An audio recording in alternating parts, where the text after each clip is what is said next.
7. Un nuevo sentido común. La clave es conseguir que el sentido común vaya en una dirección de cambio. Pablo Iglesias. Una sociedad post-trabajo posee un atractivo potencialmente amplio y mejoraría la vida de muchos en el sentido material, pero esto no es garantía de que se consiga.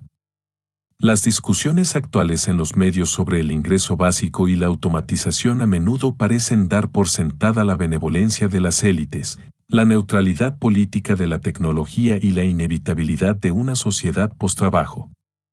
Sin embargo, hay una diversidad de fuerzas poderosas consagradas a la continuación del statu quo y la izquierda se ha visto devastada a lo largo de las últimas décadas. La miseria sigue teniendo más posibilidades que el lujo. Con las condiciones actuales, es probable que la automatización genere más desempleo y que los beneficios de las nuevas tecnologías queden en manos de sus propietarios ricos. Cualquier tiempo libre que obtengamos será eliminado con la producción de nuevos trabajos monótonos o la extensión de una existencia precaria. ¿Y si el día de mañana se lograra establecer un ingreso básico, muy probablemente estaría por debajo de los niveles de pobreza y sería como un apoyo económico para las compañías? Por tanto, alcanzar una sociedad post-trabajo significativa requiere cambiar las condiciones políticas actuales. A su vez, esto requiere que la izquierda enfrente de lleno la lúgubre situación que se le presenta: sindicatos en ruinas, partidos políticos convertidos en títeres neoliberales y una hegemonía intelectual y cultural menguante.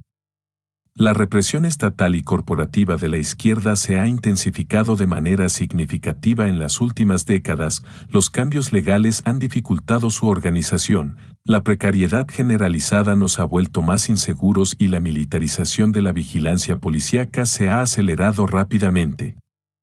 Y más allá de esto está el hecho de que nuestra vida interna, nuestro mundo social y nuestro entorno construido se organizan en torno al trabajo y su continuación. El cambio a una sociedad post-trabajo, de manera muy similar al cambio a una economía sin carbón, no es solo cuestión de superar unos cuantos intereses de élite. De manera más fundamental, se trata de transformar la sociedad desde sus bases.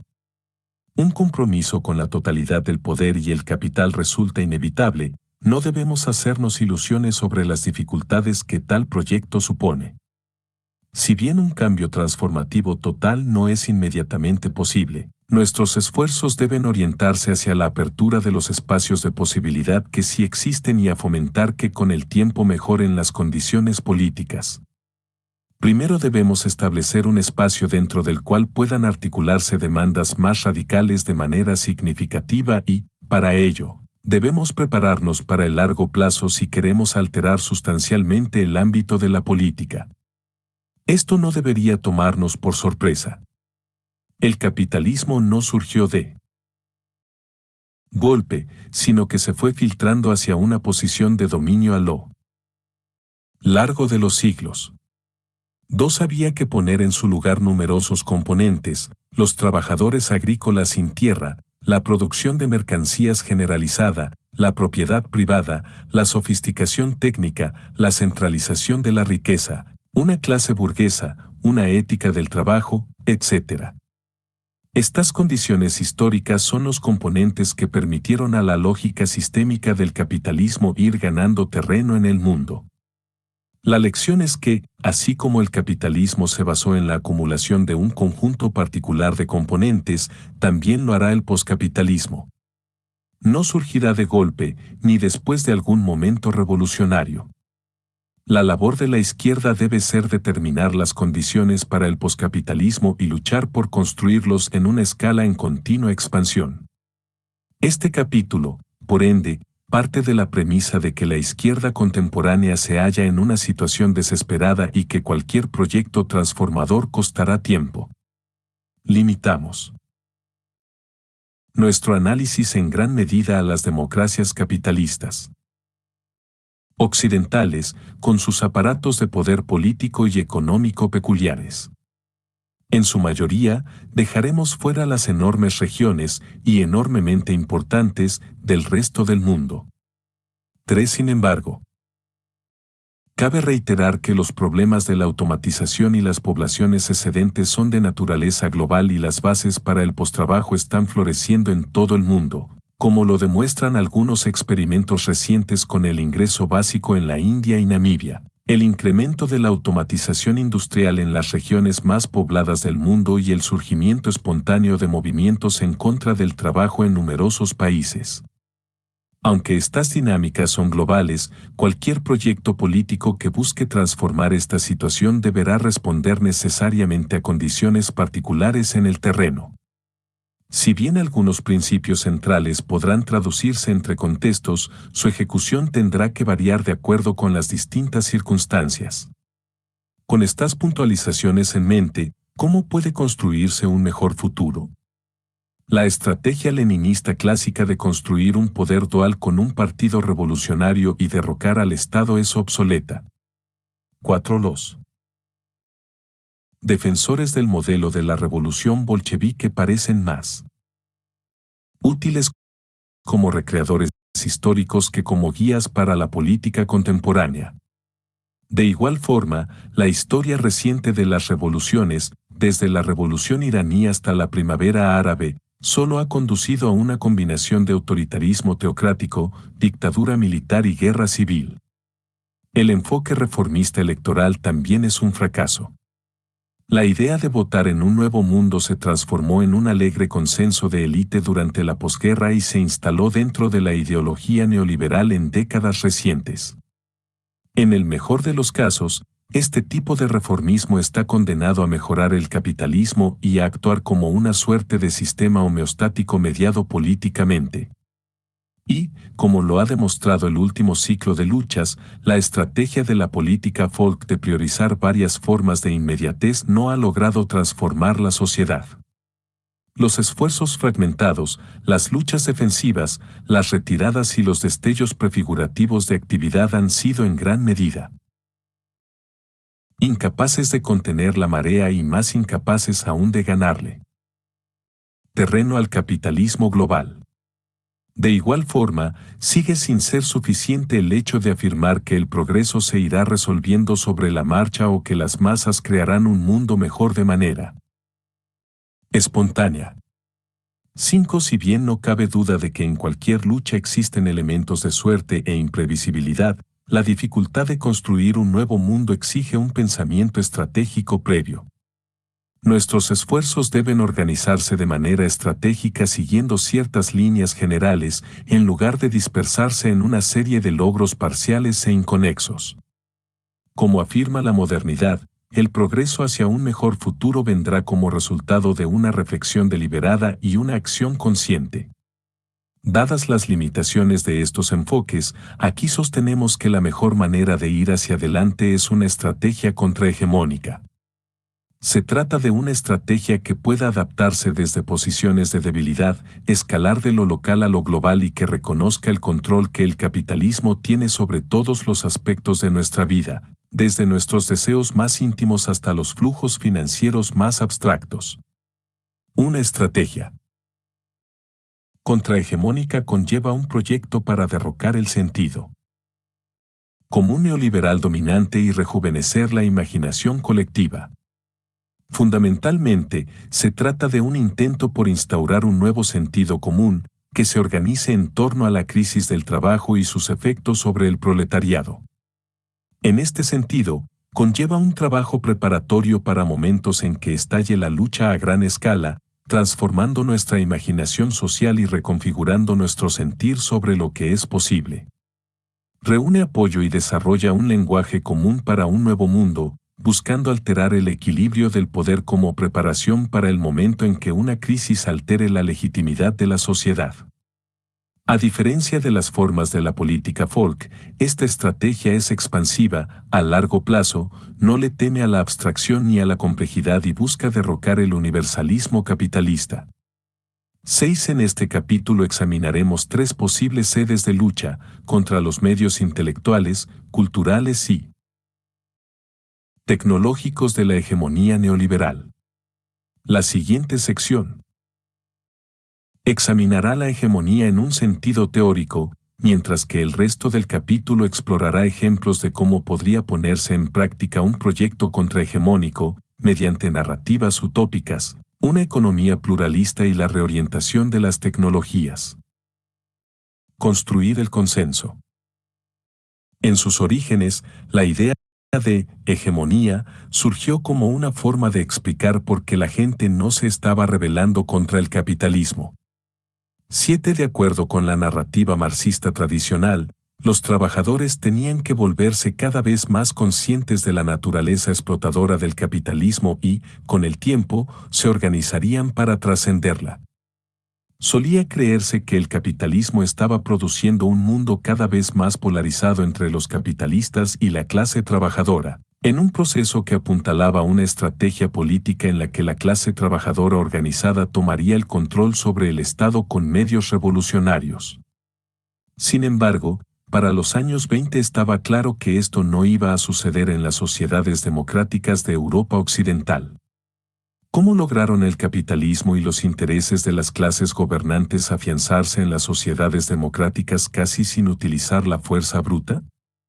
El marxista italiano Antonio Gramsci respondió que el poder capitalista dependía de lo que él llamó hegemonía, la construcción del consenso de acuerdo con los dictados de un grupo particular. Un proyecto hegemónico construye un sentido común que instaura la visión del mundo específica de un grupo como el horizonte universal de toda una sociedad. Por estos medios, la hegemonía permite que un grupo guíe y gobierne a una sociedad sobre todo mediante el consenso, tanto activo como pasivo, en lugar de mediante la coerción.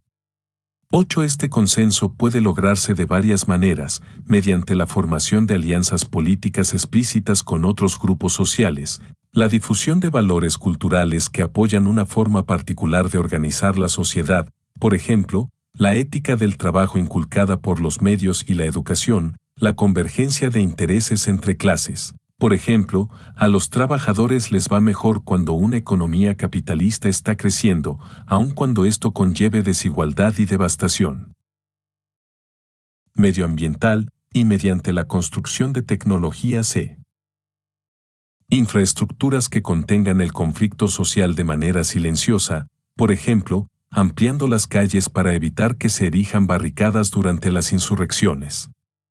En un sentido amplio y difuso, la hegemonía permite que grupos relativamente pequeños de capitalistas guíen a la sociedad en su totalidad, aun cuando sus intereses materiales no coincidan con los de la mayoría. Por último, además de garantizar el consenso activo y pasivo, los proyectos hegemónicos también despliegan medios coercitivos, como el encarcelamiento, la violencia policíaca y la intimidación, para neutralizar a aquellos grupos que no se dejan guiar de otro modo.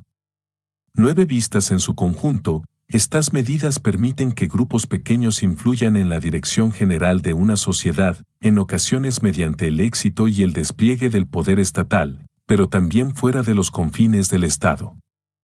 El último punto es de particular importancia, pues la hegemonía no solo es una estrategia de gobierno para quienes están en el poder, sino también para los marginados que buscan transformar la sociedad. Un proyecto contrahegemónico permite que los grupos marginales y oprimidos transformen el equilibrio del poder en una sociedad y hagan posible un nuevo sentido común.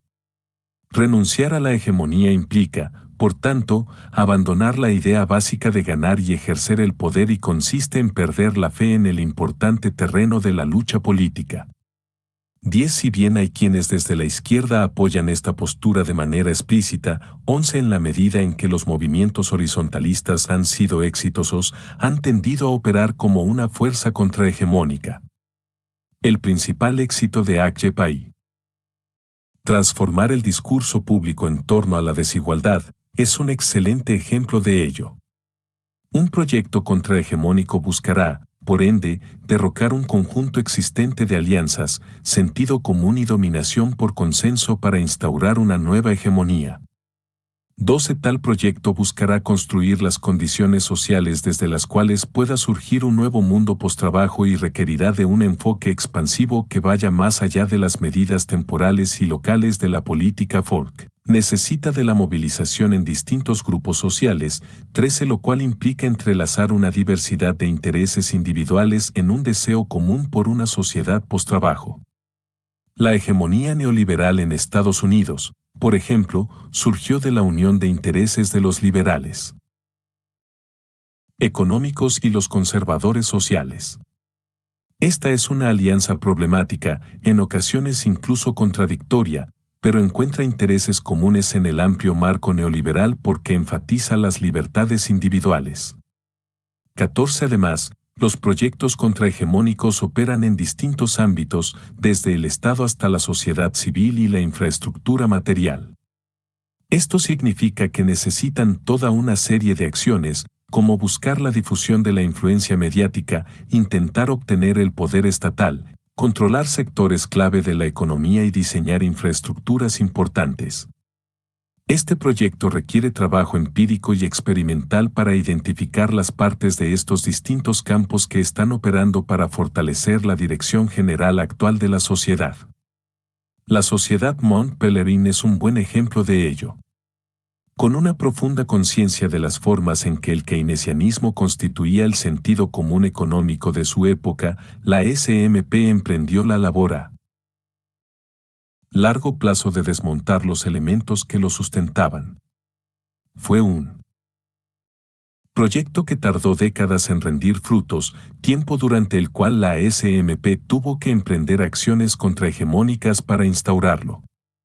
Este pensamiento a largo plazo es un correctivo importante para la tendencia actual de enfocarse en la resistencia inmediata y la indignación por situaciones distintas cada día. No obstante, la hegemonía no es solo un cuestionamiento inmaterial de ideas y valores. La hegemonía ideológica del neoliberalismo, por ejemplo, depende de una serie de ejemplificaciones materiales, paradigmáticamente en el nexo del poder gubernamental, la colocación en los medios y la red de grupos de expertos neoliberales. Como observamos en nuestro análisis del ascenso del neoliberalismo, la SMP fue especialmente hábil para crear una infraestructura intelectual que incluía las instituciones y las vías materiales necesarias para inculcar, encarnar y difundir su visión del mundo. La combinación de alianzas sociales, pensamiento estratégico, trabajo ideológico e instituciones construye una capacidad para alterar el discurso público. Aquí lo fundamental es la idea de la ventana de Overton, el ancho de banda de las ideas y opciones que pueden discutir realistamente políticos, intelectuales y medios y que, por ende, son aceptadas por el público.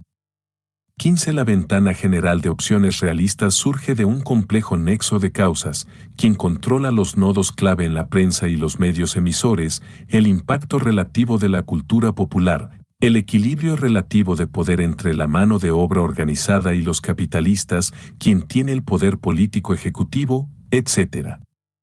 Aunque surge de la intersección de distintos elementos, la ventana de Overton tiene un poder propio para dar forma a las vías futuras que tomarán las sociedades y los gobiernos. Si algo no se considera realista, ni siquiera será puesto sobre la mesa de discusión y sus defensores serán silenciados por poco serios. Podemos evaluar el éxito de las ideas neoliberales en términos de todo esto observando hasta qué punto han enmarcado lo que es posible a lo largo de un periodo de más de 30 años. 16. Si bien nunca ha sido posible convencer a la mayoría de la población de los méritos positivos de las principales políticas neoliberales, el acuerdo activo no es necesario. Una secuencia de gobiernos neoliberales por todo el mundo, junto con una red de grupos de expertos y de medios que en buena parte tienden a la derecha, han sido capaces de transformar el rango de opciones posibles para excluir incluso la más moderada de las medidas socialistas. 17. De esta forma, la hegemonía de las ideas neoliberales ha permitido el ejercicio del poder sin requerir forzosamente de un poder estatal ejecutivo. Siempre y cuando la ventana de opciones posibles pueda extenderse aún más hacia la derecha, importa poco que quienes tengan el poder sean gobiernos de derecha, una realidad que el Partido Republicano de Estados Unidos ha explotado de manera consistente durante las últimas 2 décadas, a menudo para sorpresa de quienes ocupan el ala izquierda liberal. La hegemonía ideológica tal como la presentamos aquí no trata, por tanto, de mantener una línea partidista estricta sobre lo que se puede discutir. Simplemente colocar algunos temas y categorías de izquierda en posiciones importantes sería ya un gran paso. Si bien a menudo se entiende como algo que pertenece a las ideas, los valores y otros aspectos inmateriales de la sociedad, la hegemonía también tiene un sentido material. Las infraestructuras físicas de nuestro mundo ejercen una fuerza hegemónica significativa sobre nuestras sociedades, imponiendo una forma de vida sin una coerción abierta. Por ejemplo, respecto de la infraestructura urbana, David Harvey señala lo siguiente: los proyectos referentes a que queremos que sean nuestras ciudades son, por tanto, proyectos referentes a posibilidades humanas, en quien queremos o, quizá más pertinentemente, en quien no queremos convertirnos. 18. Una infraestructura como los suburbios en Estados Unidos fue construida con la intención explícita de aislar e individualizar las redes de solidaridad existentes, así como de instaurar una división de género entre lo privado y lo público en forma de los hogares unifamiliares.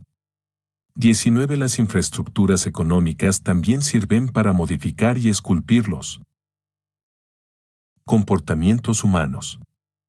A decir verdad, las infraestructuras técnicas a menudo se desarrollan para alcanzar objetivos tanto políticos como económicos.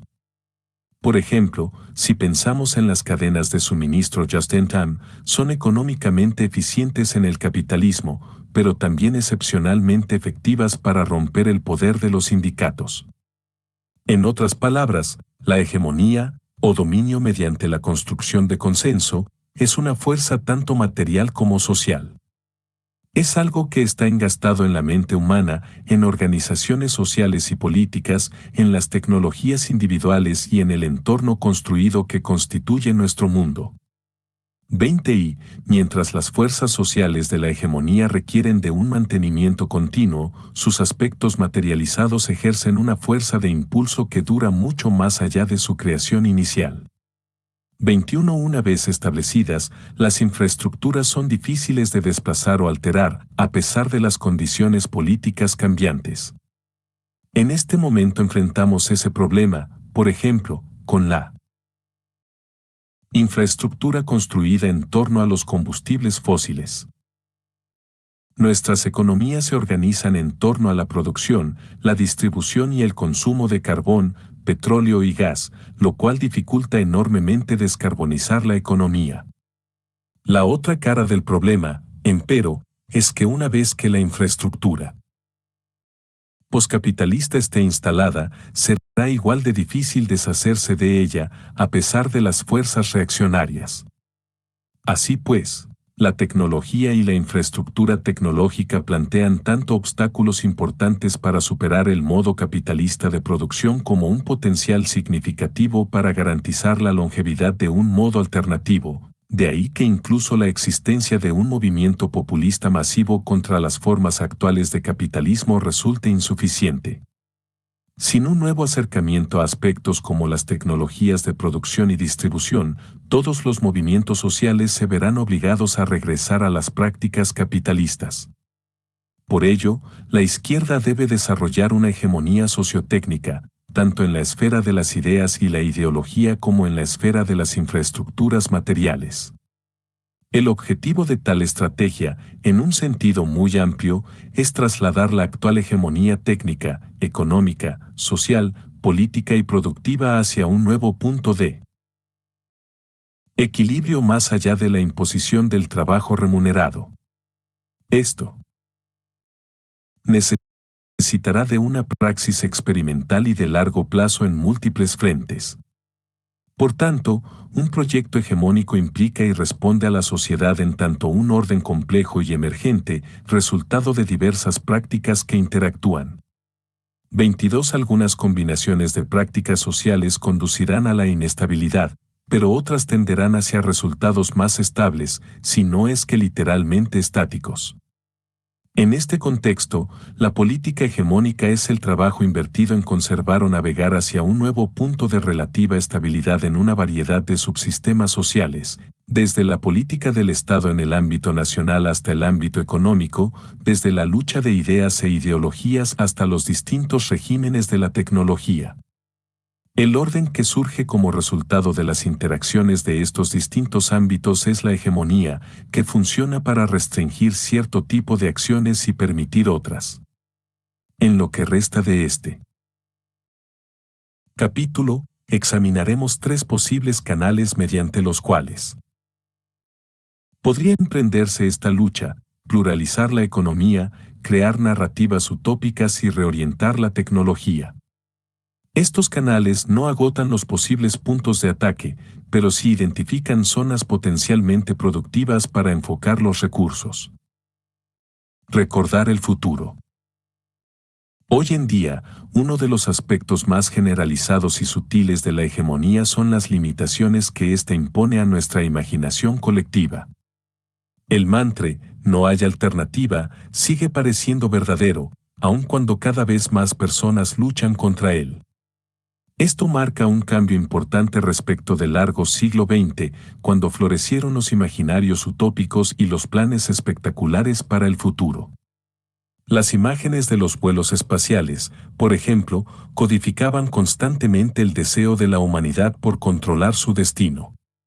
23. En la Rusia presoviética existía una fascinación muy difundida por la exploración espacial.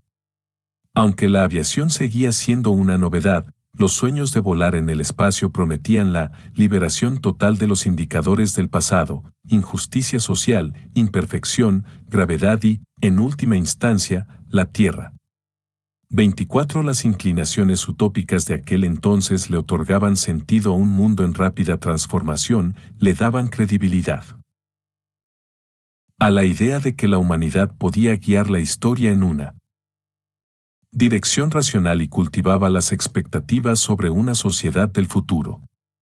En las formulaciones más místicas, los cosmistas argumentaban con una ambición admirable que la geoingeniería y la exploración del espacio eran solo pasos parciales hacia el objetivo real, la resurrección de todos los muertos.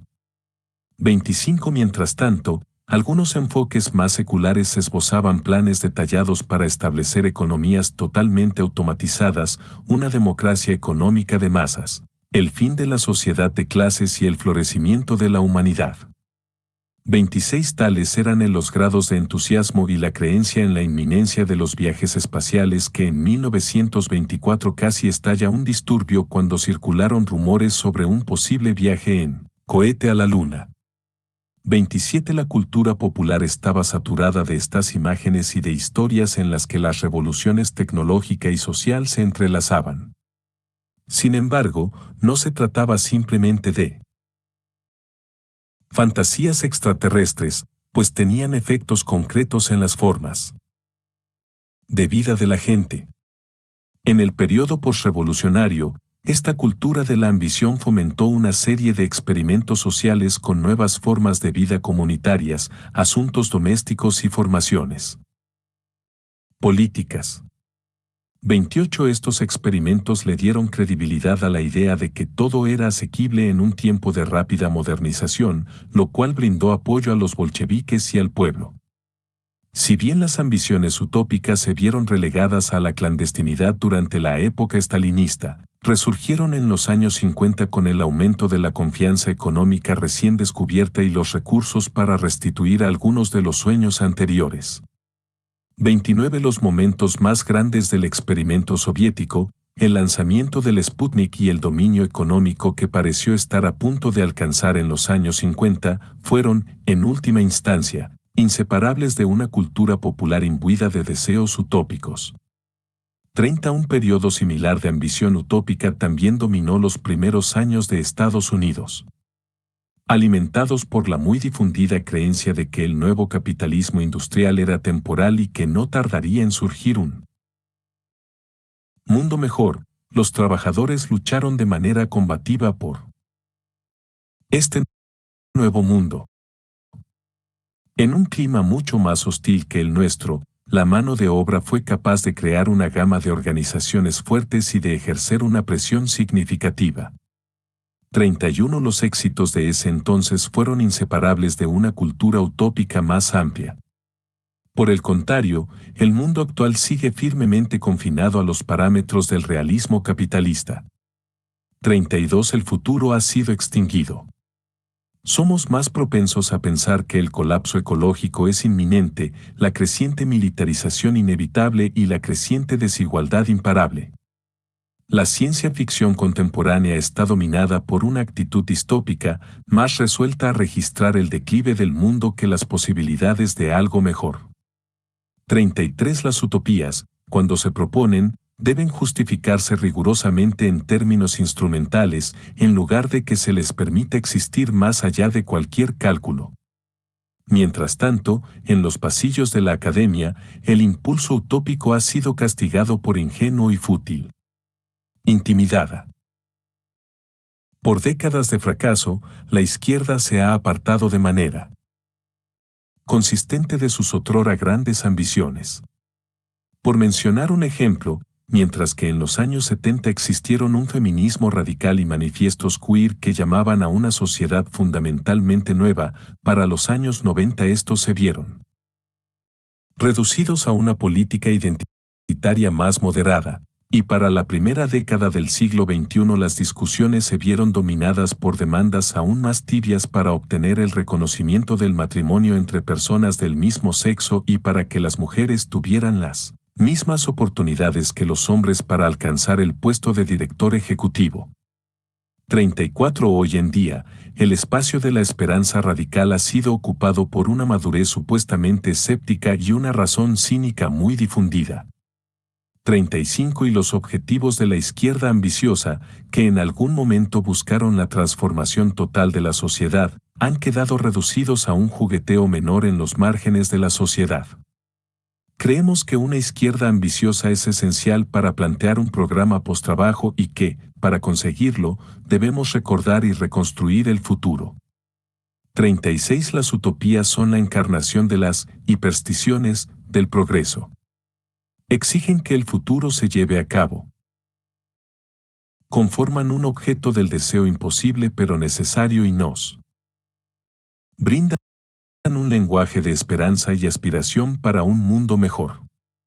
Las denuncias de las fantasías utópicas pasan por alto el hecho de que es precisamente el elemento de la imaginación lo que hace de las utopías algo esencial para cualquier proceso de cambio político. Si queremos escapar del presente, primero debemos descartar los parámetros establecidos del futuro y abrir un nuevo horizonte de posibilidad.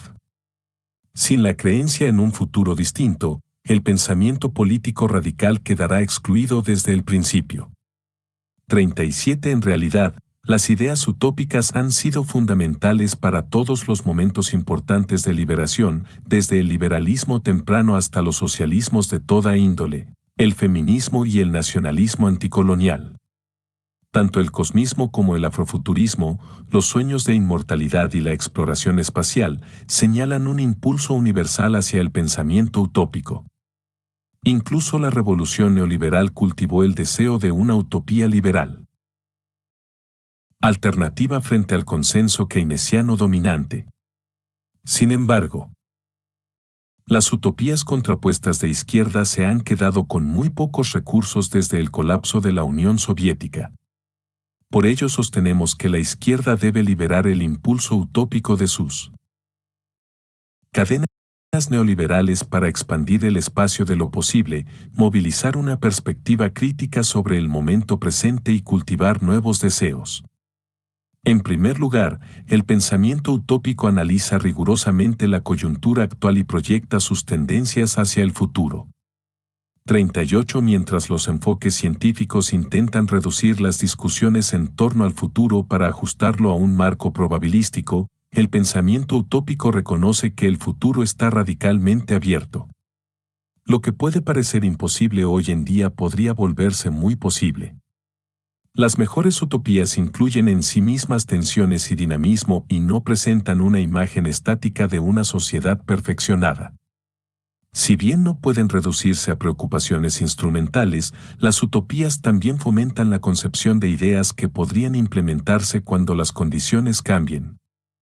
Por ejemplo, los cosmistas rusos del siglo XIX fueron de los primeros en pensar seriamente sobre las implicaciones y potenciales sociales de los vuelos al espacio.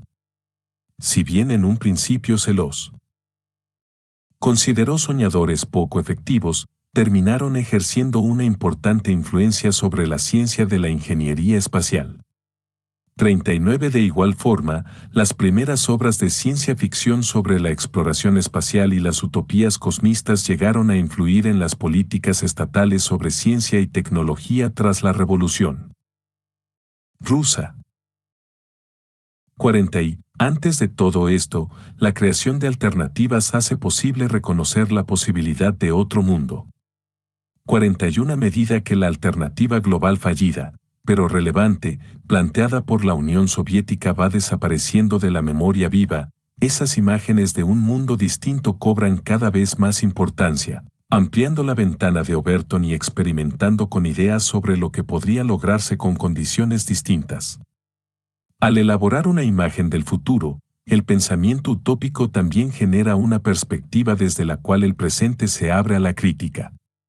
42. Suspende la apariencia del presente como algo inevitable y saca a la luz aspectos del mundo que de otra forma permanecerían inadvertidos, planteando preguntas que deben excluirse constitutivamente. 43. Por ejemplo, la ciencia ficción reciente de Estados Unidos a menudo se ha escrito en respuesta a los temas contemporáneos de raza, género y clase, mientras que las primeras utopías rusas imaginaban mundos que superaban los problemas planteados por la rápida urbanización y las etnicidades en conflicto. 44. Estos mundos no solo modelan soluciones, sino que iluminan los problemas. Como apunta Slavoj Žižek en su discusión de Thomas Piketty, la demanda aparentemente modesta de implementar un impuesto global en realidad implica una reorganización radical de toda la estructura política global. 45. Dentro de esta pequeña demanda hay un impulso utópico implícito, dado que las condiciones para hacerla posible requieren de una reconfiguración fundamental de las circunstancias existentes. De igual manera, la demanda de un ingreso básico universal ofrece una perspectiva desde la cual la naturaleza social del trabajo, su aspecto doméstico invisible y su extensión a todas las áreas de nuestra vida, cobran una mayor visibilidad.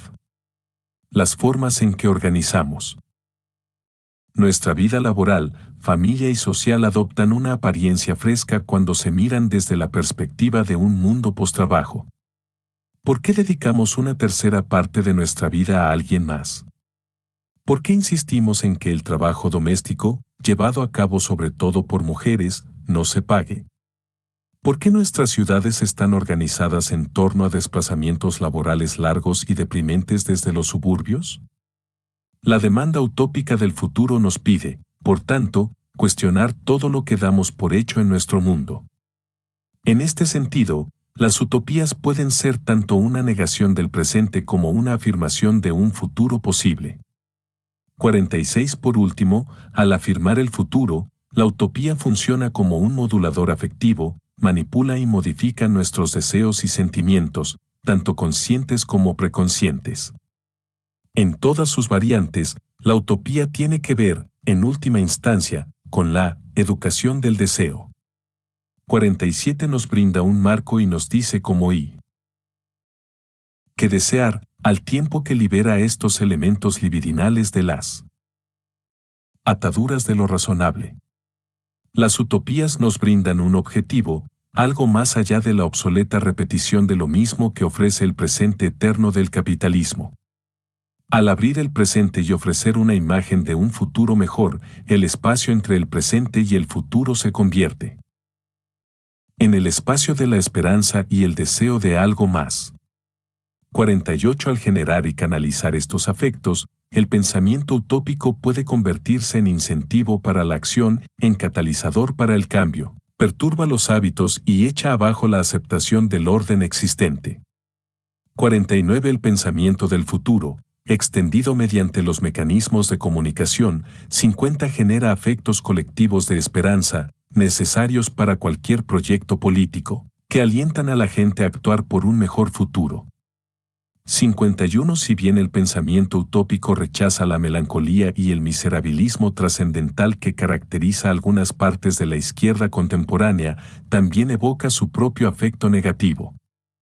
52. El anverso de la esperanza es la decepción, un afecto que en la actualidad se encarna en figuras como el joven universitario, sin futuro.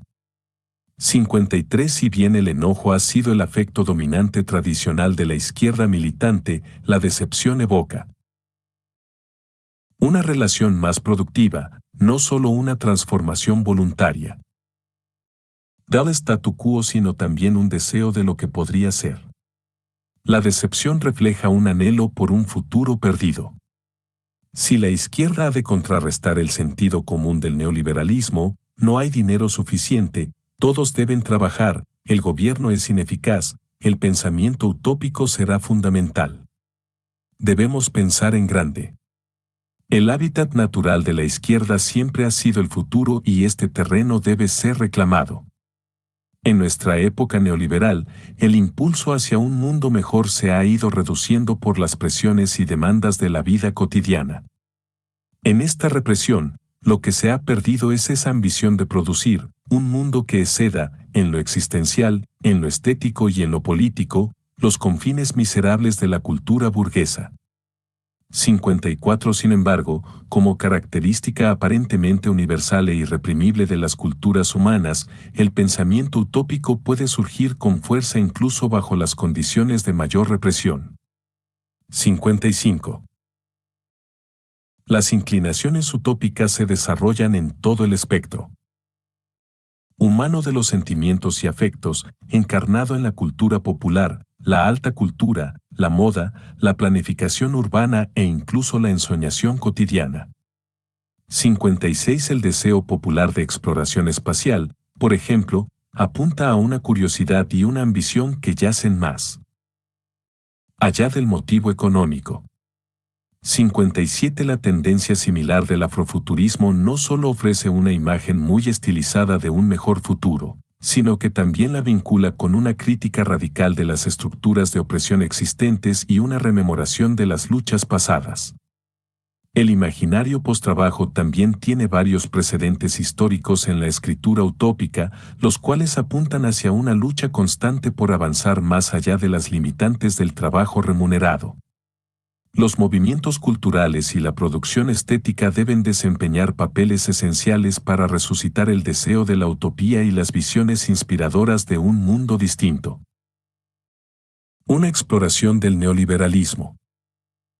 Mientras las utopías buscan transformar la hegemonía cultural del neoliberalismo, la educación constituye una institución clave para transformar la hegemonía intelectual. Es el aparato educativo el que adoctrina a las nuevas generaciones en los nuevos valores de una sociedad particular, reproduciendo su ideología a lo largo de las décadas. En el sistema educativo, los niños aprenden las ideas básicas de una sociedad, el respeto por, o, en realidad, la sumisión a, el orden existente y las habilidades necesarias para ser distribuidos en los distintos segmentos del mercado laboral. 58. Transformar el sistema educativo de los intelectuales es, por tanto, una labor clave en la construcción de una nueva hegemonía. 59. No por nada escribió Paul Samuelson, economista ganador del Premio Nobel, no me importa quién escriba las leyes de una nación o quien componga sus tratados avanzados, mientras yo pueda escribir sus libros de texto de economía. Los proyectos que se enfoquen en cambiar este elemento institucional de la sociedad podrían concentrarse en tres objetivos amplios: pluralizar la enseñanza de la economía, revitalizar el estudio de la economía de izquierda y expandir los conocimientos populares sobre economía.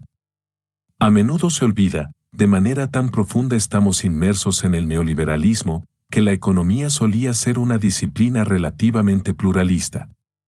El periodo de entreguerras fue un momento de sana competencia entre varios enfoques formalistas y no formalistas. 60 En las revistas académicas era común ver discusiones sobre planificación económica, la baja tendencial de la tasa de ganancia y otras categorías estándares de la economía marxista. En los años 60, el debate de las dos Cambridges sobre el capital unió a pensadores heterodoxos y ortodoxos en un influyente debate sobre las bases de la disciplina, debate que los pensadores heterodoxos ganaron, como todos reconocen. 61 En una fecha tan tardía como los años 70, uno de los fundadores de la economía moderna examinaba la explotación, la teoría laboral del valor y el problema de la transformación en una destacada revista de economía. 62 Hoy en día es difícil de imaginar un acontecimiento semejante. Si bien la economía neoclásica es una amplia tienda que contiene diversos enfoques, se trata de una perspectiva fundamentalmente limitada sobre que se considera un conocimiento económico real. Este problema se compone de las demandas metodológicas particulares de las revistas más prominentes, en las que la elaboración formal de modelos tiene prioridad sobre análisis más sociológicos y visiones cualitativas. Si esperamos que cambien las ideas culturales y académicas generales en torno a cómo administrar las economías, se requerirá al menos un mayor pluralismo en la educación de los estudiantes. Aquí hay destellos de esperanza para un renacimiento pluralista. En todo el mundo se está trabajando para introducir la economía alternativa en las principales universidades y algunos grupos de estudiantes y profesionales están comenzando a movilizarse en torno a este tema. Desde 2000, muchas universidades han visto cómo sus estudiantes exigen pluralismo en su educación económica. 63 En años más recientes, algunos estudiantes han protestado abiertamente contra los defensores de la economía dominante y han surgido grupos, como la Sociedad Económica Post-Crash y Rethinking Economics, que están coordinando esfuerzos para cambiar los programas de estudio. 64 Sin embargo, para él, proyecto de pluralizar la economía, resulta fundamental el desarrollo de un programa de investigación y libros de texto adecuados. Parte de la razón del auge de los enfoques formalistas es que cumplen con los requisitos institucionales de la educación superior, ofrecen teorías para que los investigadores pasen tiempo demostrándolas, libros de texto y doctorados que continúen con una línea de pensamiento, así como principios claros y transmisibles. 65 En la actualidad, el campo está dominado por libros de texto neoclásicos y el resultado es que, aun cuando los profesores busquen pluralizar la disciplina, no tienen acceso a muchos recursos. 66 Entre los indicadores de que la situación podría estar cambiando está la creación de un libro de texto heterodoxo elaborado por dos defensores de la teoría monetaria moderna. 67 Pero se necesita seguir trabajando en este frente para ampliar los horizontes provincianos de la economía dominante.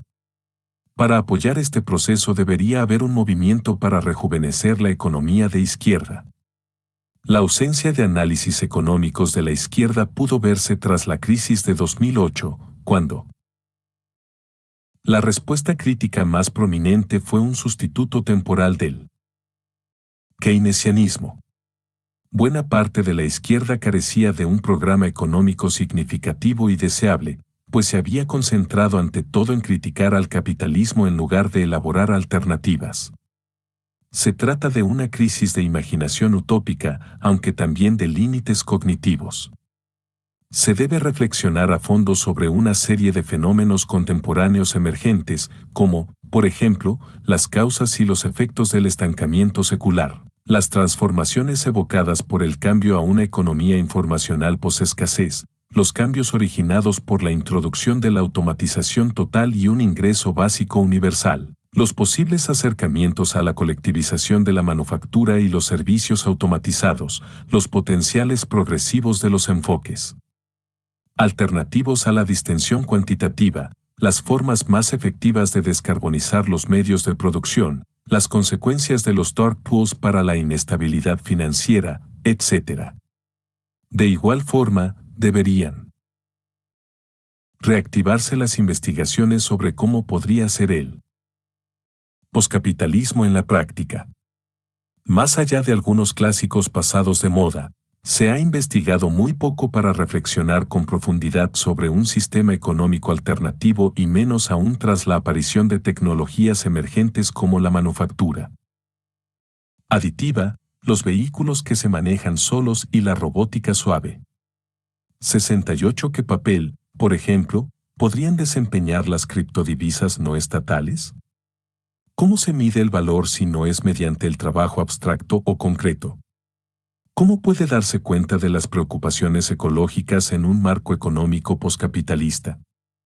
¿Qué mecanismo puede sustituir al mercado y superar el problema del cálculo económico socialista? 69 ¿Y cuáles son los posibles efectos de la baja tendencial de la tasa de ganancia? 70 Construir un mundo poscapitalista es una labor tanto técnica como política y, para comenzar a pensar al respecto, la izquierda debe superar su aversión generalizada a las matemáticas y a la elaboración formal de modelos. No es poca la ironía que conlleva el hecho de que las mismas personas que critican la abstracción de la elaboración matemática de modelos suelan adherirse a las lecturas dialécticas más abstractas del capitalismo. Reconocer la utilidad de los métodos cuantitativos. No quiere decir solo adoptar los modelos neoclásicos ni seguir servilmente los dictados de los números, pero el rigor y la elaboración informática que puede provenir de la elaboración formal de modelos son esenciales para lidiar con la complejidad de la economía. 71 Sin embargo, de la teoría monetaria moderna a la economía de la complejidad, de la economía ecológica a la participativa, las trayectorias del pensamiento innovador están despuntando, aun cuando siguen siendo marginales. De igual manera, organizaciones como la New Economics Foundation encabezan el camino para crear modelos económicos que puedan dar forma a los objetivos políticos de la izquierda, así como fomentar la educación pública en cuestiones económicas. Este último punto es de particular importancia, pues aumentar el conocimiento económico no solo significa transformar la práctica de los economistas académicos, sino también hacer la economía inteligible para los no especialistas. Los sofisticados análisis de las tendencias económicas deben vincularse con las intuiciones de la vida cotidiana. Si bien es posible que el resurgimiento de la economía de izquierda se centre en la academia en el futuro cercano, el objetivo debería ser difundir dicha educación económica mucho más allá de los confines universitarios. Los sindicatos podrían utilizar sus recursos para educar a sus miembros sobre la naturaleza cambiante de la economía contemporánea. Mediante programas de educación interna, los trabajadores de base pueden empezar a ubicar los problemas en sus lugares de trabajo y comunidades dentro de un contexto económico más amplio. Mediante la formación de activistas pueden lograrse enfoques similares, cosa que en muchos casos ya se ha hecho. Las escuelas abiertas ofrecen otro medio para la educación, pues brindan al público la oportunidad de aprender ideas que la jerga académica suele volver impenetrables y de las que está excluido por las exorbitantes matrículas y tarifas de publicación. En el Reino Unido existe una larga tradición de programas educativos para la clase trabajadora de la que puede echarse mano como fuente de aprendizaje. Por ejemplo, la Workers' Educational Association ya ofrece educación de bajo costo para adultos a las poblaciones. 72 Estas instituciones ofrecen formas para vincular el conocimiento económico abstracto con el conocimiento práctico de los trabajadores, activistas y miembros de la comunidad, de manera que ambos se den forma uno a otro. La labor sistemática de desarrollar el pluralismo, la investigación económica y la educación pública desempeñará un papel significativo en el fortalecimiento de las narrativas utópicas esbozadas en la sección anterior y ofrecerá las herramientas de navegación necesarias para trazar una vía para salir del capitalismo. Reorientar la tecnología. Como ya argumentamos, la hegemonía no solo está enquistada en las ideas de una sociedad, sino también en el entorno y en las tecnologías construidas que nos rodean. Estos objetos llevan dentro de sí una política, facilitan usos y acciones particulares, al tiempo que limitan otros. Por ejemplo, nuestra infraestructura actual tiende a conformar nuestras sociedades en formas individualistas, basadas en el carbón y competitivas, independientemente de lo que puedan querer los individuos o las colectividades. La importancia de estas infraestructuras politizadas solo va creciendo a medida que la tecnología se expande a las nanoescalas más pequeñas y a las formaciones posplanetarias más grandes. La tecnología no deja intacto ningún aspecto de nuestra vida y, a decir verdad, muchos argumentarían que la humanidad es intrínsecamente tecnológica. 73. En respuesta a esta hegemonía materializada, que fue construida por y forma parte del capitalismo, se presentan unas cuantas opciones distintas.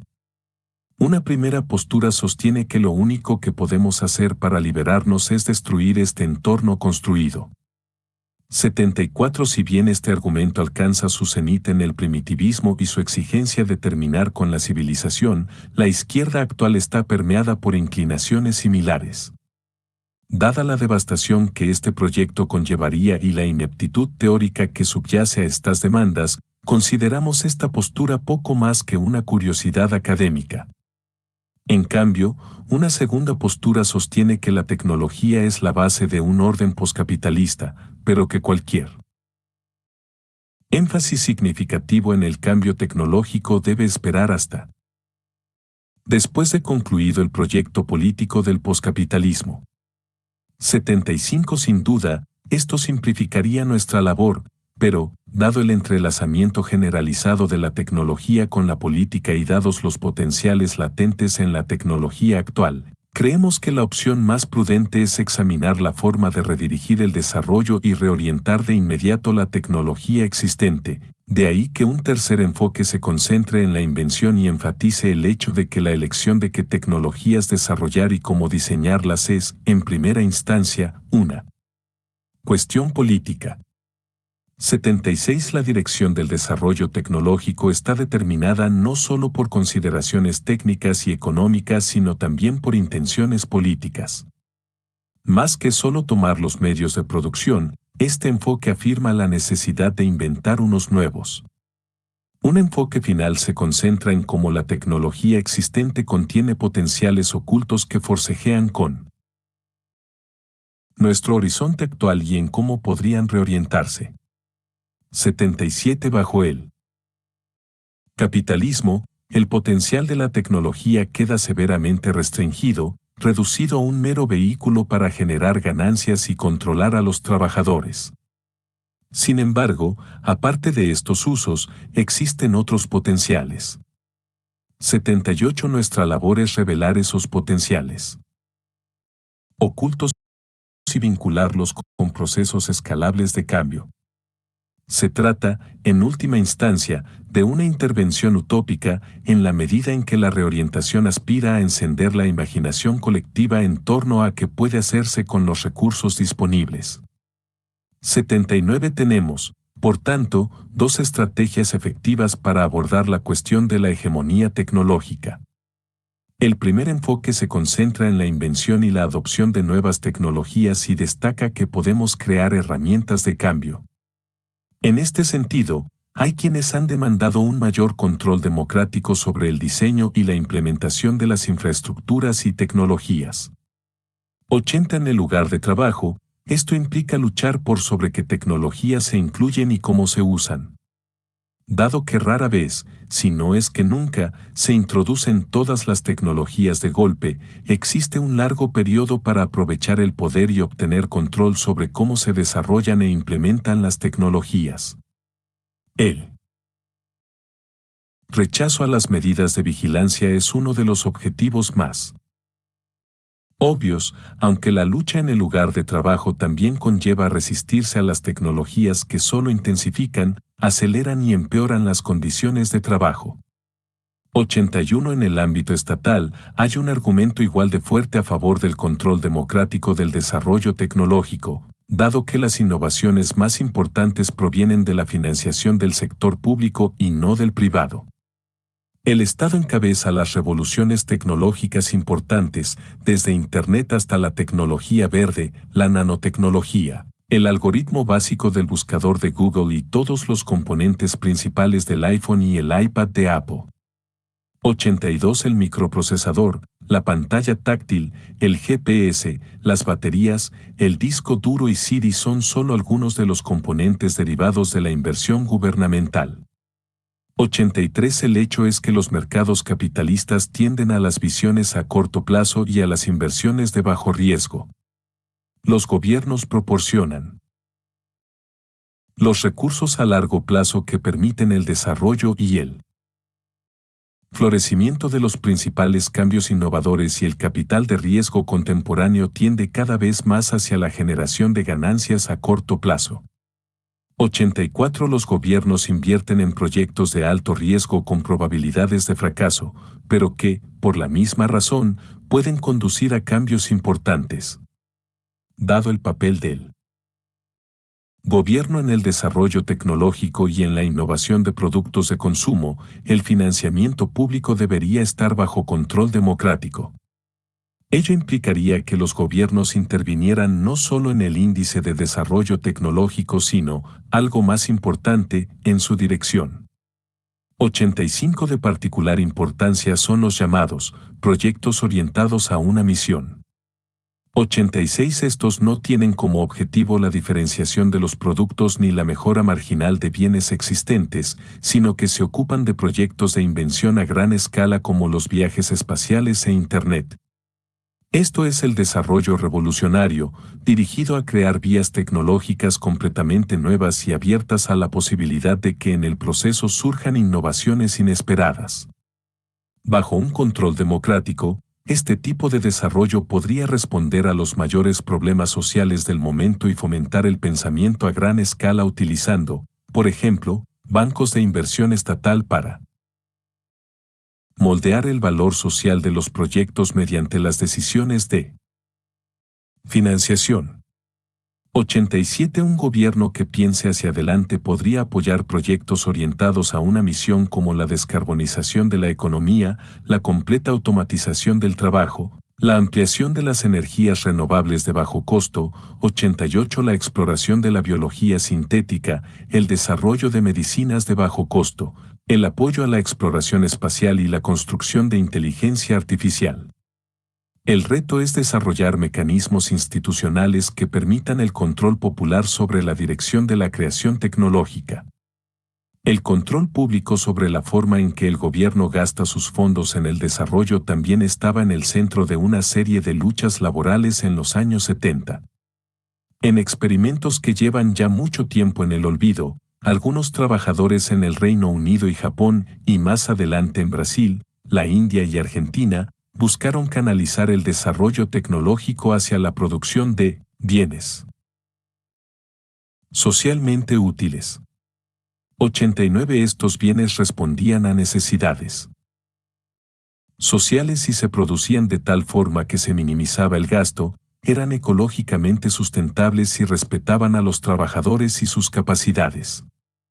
90. Los más influyentes de estos proyectos se llevaron a cabo en Lucas Aerospace en el Reino Unido, una compañía que se concentraba en producir componentes de alta tecnología, sobre todo para el ejército, y que recibía una financiación gubernamental importante.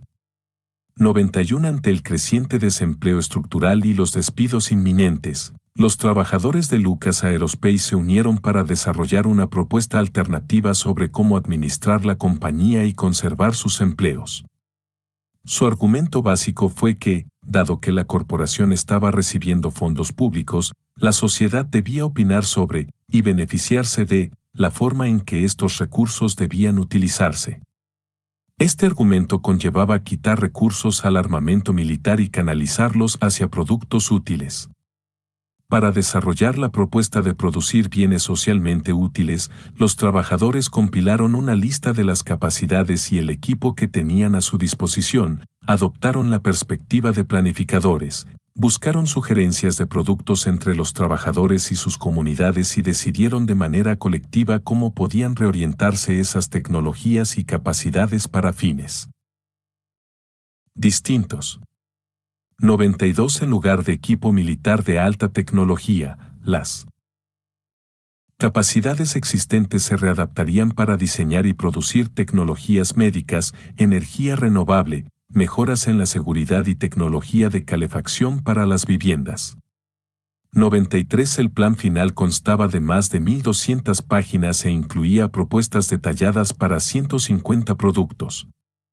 94 Para que pudiera alcanzar sus objetivos políticos contra una administración intransigente, la estrategia adoptada fue, de muchas maneras, un proyecto contrahegemónico, pues los trabajadores buscaron de manera explícita encender la imaginación de los demás y revisar qué pensaba la gente sobre los objetivos de la producción.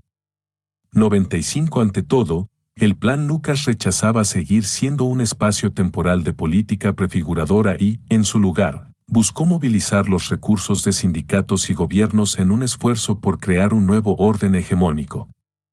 En este esfuerzo, el plan tuvo resonancia entre activistas por la paz, ambientalistas, feministas y otros movimientos laborales, lo cual condujo al establecimiento de conexiones internacionales y a una ola de acciones encabezadas por trabajadores. 96 Al final, empero, el estancamiento del Partido Laboralista y los sindicatos nacionales, combinado con el viraje emergente hacia el neoliberalismo, impidió que el Plan Lucas cumpliera con sus objetivos. Sin embargo, los éxitos que logró desacelerar la pérdida de empleos fueron en buena medida resultado de ir más allá de los enfoques defensivos y hacia la creación de alternativas. 97 A pesar de sus fracasos, el Plan Lucas constituye un claro ejemplo de cómo la reorientación de las fuerzas productivas de la sociedad puede utilizarse para transformar la dirección tecnológica de la sociedad. No fue un simple intento por construir una fábrica controlada por los trabajadores en medio de una economía orientada hacia las ganancias, aquello fue algo más radical. Fue un intento por reorganizar el desarrollo tecnológico alejándolo de las mejoras marginales del armamento y acercándolo a bienes socialmente útiles. 98 Es un modelo ideal de cómo el conocimiento técnico, la conciencia política y el poder colectivo pueden combinarse para alcanzar una reorientación radical del mundo material. A principios de los años 70 hubo en Chile un proyecto de reorientación aún más ambicioso. El gobierno recién electo de Salvador Allende buscó transformar Chile en un país socialista. Mediante un cambio gradual, implementado por medio de las instituciones económicas y políticas existentes. Parte crucial de este proceso fue el desarrollo de CiberSyn, un intento innovador de planificación económica descentralizada que buscaba vincular a empresas en todo el país con las funciones gubernamentales y burocráticas. El proyecto implicaba el desplazamiento de la cibernética de lo que a menudo se ha criticado por ser un sistema de control 99 hacia una infraestructura de socialismo democrático.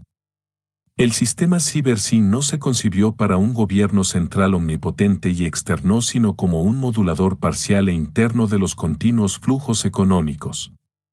Si en su intención era brindar a los trabajadores la oportunidad de opinar sobre el proceso de planificación y permitir que las fábricas se autoadministraran, todo ello al tiempo que daba una orientación racional a la economía del país.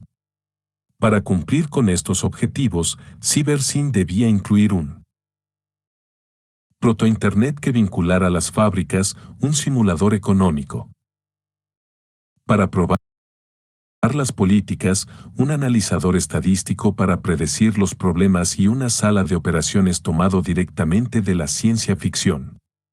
Sin embargo, la hostilidad estadounidense hacia el país volvió prácticamente imposible la adquisición de nuevas computadoras y los tratos con Francia solo dieron frutos tras el derrocamiento de Allende. 101 El resultado fue que los esfuerzos de Chile por construir un socialismo cibernético tuvieron en gran medida que reorientar las tecnologías existentes para tener posibilidades de éxito. Se trató de una suerte de trabajo de bricolaje que utilizó lo que se tenía a mano para improvisar algo nuevo.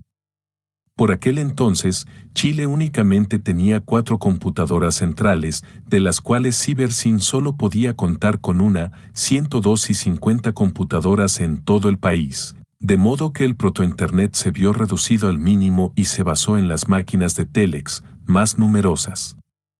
Al final, la ambición de tener un sistema de empresas democráticas administradas por los trabajadores, se vio interrumpida por el golpe apoyado por Estados Unidos que terminó con el régimen de Allende en 1973. Sin embargo, si bien el proyecto nunca se completó del todo, partes del Cybersyn demostraron su potencial en una experiencia notable. Ante la creciente oposición por parte de la élite económica, en 1972 el gobierno tuvo que lidiar con una huelga de más de 40.000 camioneros. 103 La pequeña burguesía buscó socavar al gobierno evitando el envío de materiales esenciales para la producción fabril. No obstante, los trabajadores tomaron las fábricas y siguieron conduciendo los camiones cuando les fue posible, mientras el gobierno desplegaba la red de Telex de Cybersyn para coordinar los envíos alrededor de los bloqueos y la huelga. En efecto, como apunta el conocido historiador de Cybersyn, la red ofreció una infraestructura de comunicaciones para vincular la revolución desde arriba, encabezada por Allende, con la revolución desde abajo, encabezada por los trabajadores chilenos y miembros de las organizaciones de base. 104 En otras palabras, la huelga mostró el potencial de Cybersyn para reorientar la infraestructura de la sociedad hacia fines democráticos y socialistas. Hizo posible una visión históricamente única y prometedora de cómo podría haber sido un futuro alternativo. Así, al final, este experimento ofrece un ejemplo imaginativo y utópico de la reorientación de los principios cibernéticos, la tecnología chilena existente y el software de avanzada. 105 Si bien los ejemplos anteriores sugieren que la reorientación podría erigirse en el centro de los proyectos políticos inmediatos, también pueden imaginarse propuestas más especulativas para un futuro poscapitalista. Como fuente central de la productividad y de la expansión de nuestras capacidades para actuar, las innovaciones tecnológicas forman parte esencial de cualquier modo de producción más allá del capitalismo. Un nuevo mundo deberá construirse no sobre las ruinas del viejo, sino sobre los elementos más avanzados del presente. Hoy en día vemos por doquier los potenciales ocultos de este enfoque en el hecho de que las tecnologías para alcanzar los objetivos clásicos de la izquierda, trabajo reducido, una mayor abundancia, un mayor control democrático, están más disponibles que nunca. El problema es que siguen estando encerradas dentro de relaciones sociales que oscurecen estos potenciales y les quitan su poder. En este contexto, la demanda de reorientar y reflexionar sobre las tecnologías tiene como objetivo volver a encender una imaginación utópica en el seno de un capitalismo estancado. Ya existe toda una gama de posibilidades.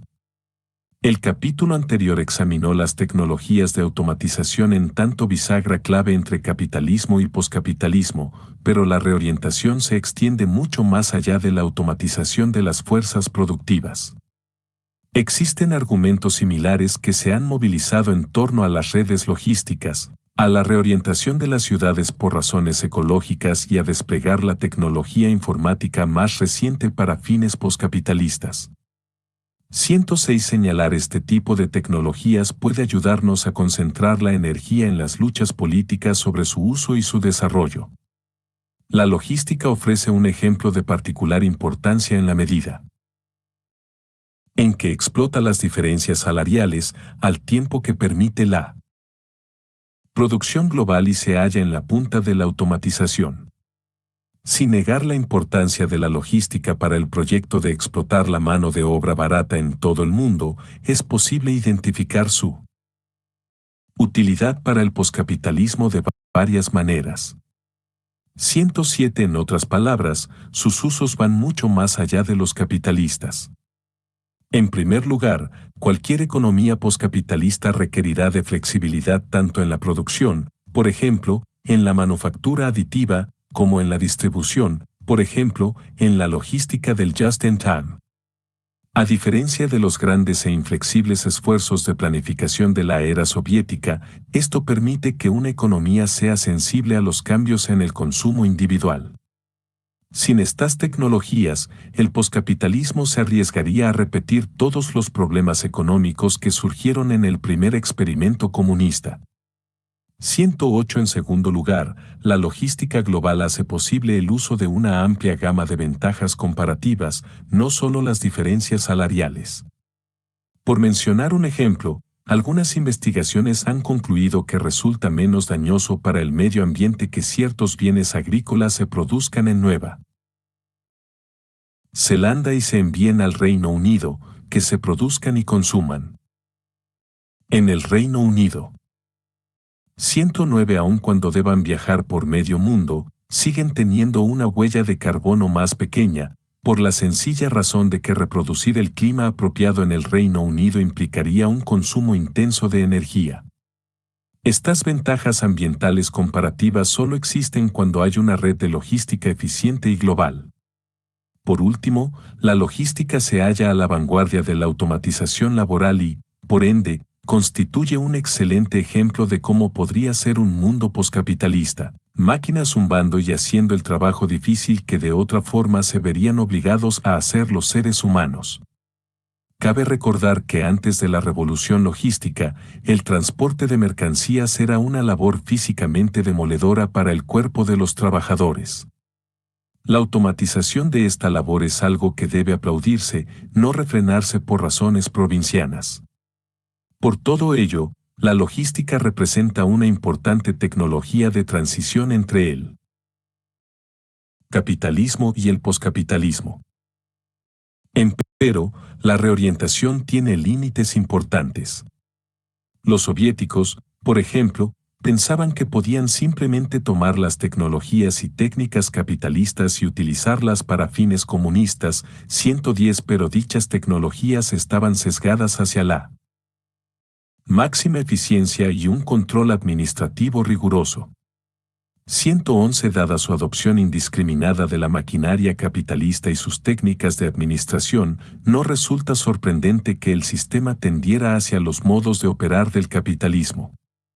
Los trabajadores se volvieron, una vez más, meros eslabones en las máquinas, desprovistos de autonomía y obligados a trabajar más duro. El ambicioso plan de conquistar los medios capitalistas de producción se vino abajo ante la realidad de que las relaciones de poder se hallan engastadas dentro de las tecnologías que, por ende, no pueden orientarse infinitamente hacia propósitos que se opongan a su propio funcionamiento.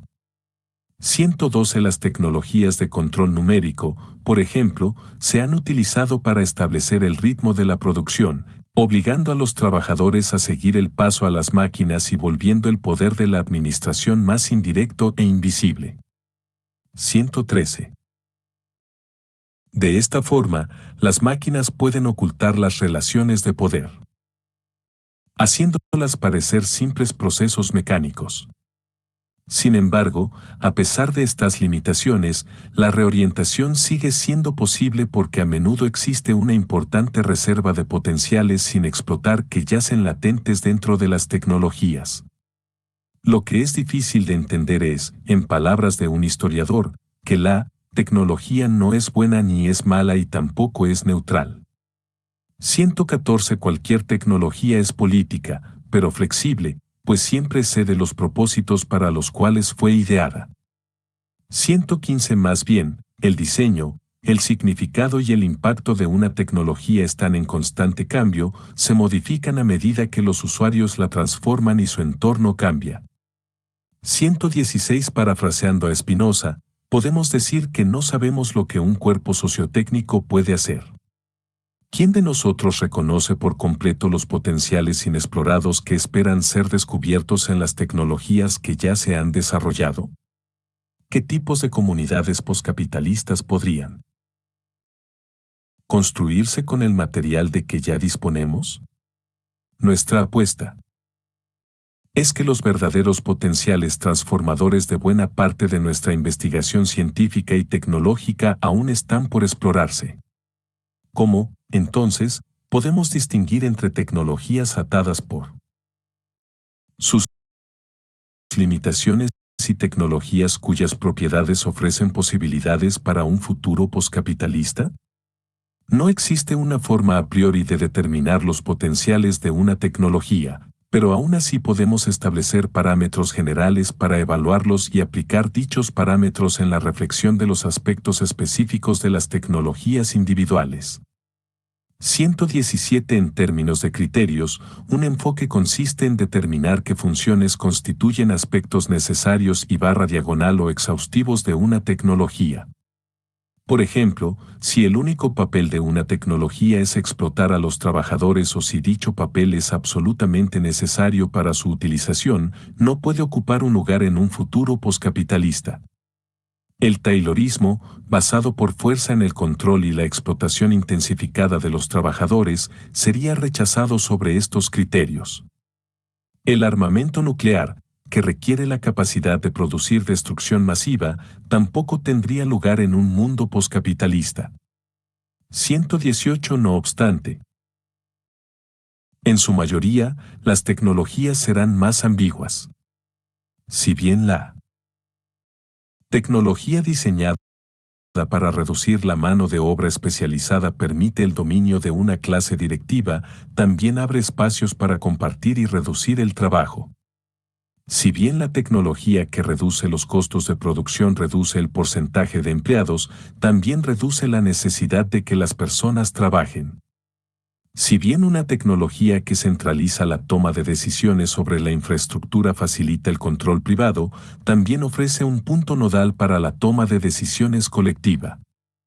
Estas tecnologías encarnan ambos potenciales al mismo tiempo y la labor de la reorientación es hallar la forma de alterar el equilibrio entre ellos. Uno de los objetivos de cualquier izquierda orientada hacia el futuro podría ser esbozar estos parámetros generales de decisión y emprender más investigaciones y análisis para determinar cómo las tecnologías específicas podrían reorientarse y movilizarse hacia un proyecto poscapitalista. Esto resulta de particular importancia para los trabajadores del sector tecnológico que están construyendo, mediante sus decisiones creativas, el terreno de la política del futuro. 119. Sin embargo, hemos de ser claros, sin un cambio simultáneo en las ideas hegemónicas de la sociedad, las nuevas tecnologías continuarán desarrollándose por las vías capitalistas y las viejas permanecerán comprometidas con los valores capitalistas.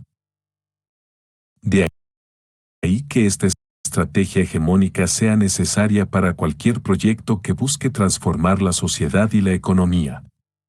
Y, en muchos sentidos, la política hegemónica es la antítesis de la política folk. Busca persuadir e influir, en lugar de suponer una politización espontánea, funciona en escalas múltiples y no solo en lo tangible y lo local, busca encontrar formas de poder social de larga duración y no temporales, y opera en ámbitos que no suelen ser superficialmente políticos, en lugar de concentrarse en los medios políticos más espectaculares, como las manifestaciones en las calles. Una estrategia contrahegemónica incluiría esfuerzos por transformar el sentido común de la sociedad, revivir una imaginación social utópica, repensar las posibilidades de la economía y, con el tiempo, reorientar las infraestructuras tecnológicas y económicas. Ninguno de estos pasos basta por sí solo, pero son ejemplos de cómo pueden emprenderse acciones para construir las condiciones sociales y materiales para un mundo post-trabajo. Todos ellos preparan el terreno para un momento en que el cambio transformador pueda ocurrir, sustentado por un movimiento de masas. No obstante, la estrategia de la contrahegemonía, tal como se ha esbozado hasta ahora, sigue siendo abstracta.